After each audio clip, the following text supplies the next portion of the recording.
Mga ninong at ninang ko mayayaman eh. Diba? Yan yung para-paraan din kayo eh. O kaya ako mga yes friend, alam nyo, never akong nagbigay ng pera sa mga inaanak ko. O, hug lang. Yakap-yakap lang kay Ninong B-Boy. Kasi sabi nga rin nila, di ba, money is the root of all evil.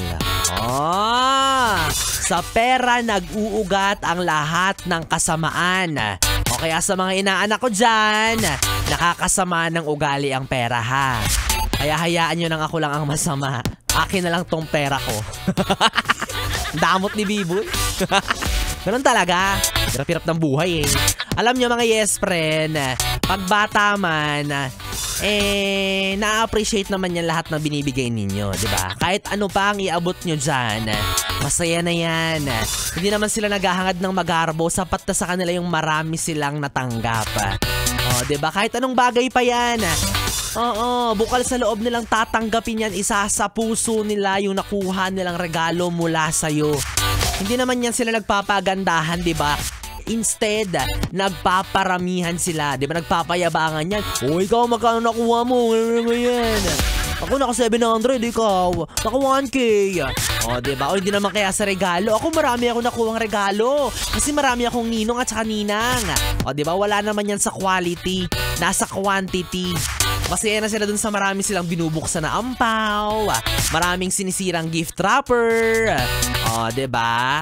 Kaya kahit anong bagay pa yan, alam nyo, sige na, ibigay nyo na yan sa mga inaanak ninyo. Huwag na kayong magdalawang isip.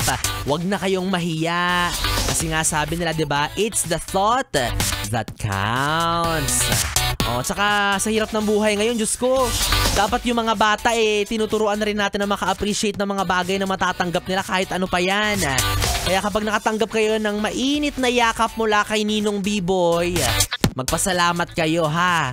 Hindi nyo ba alam na itong ninong nyo marami nagkakandara pa dito?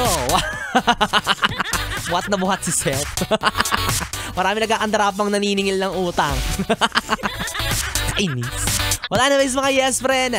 Ako na nga ang inyong kapiling DJ B-Boy Bibo, ang DJ na single, ready to mingle. Basta walang label. Pwede mo akong makatabi hanggang mamayang alas 12 para sa ating BB Time. Dito pa rin sa 101.1 Yes FM Solid.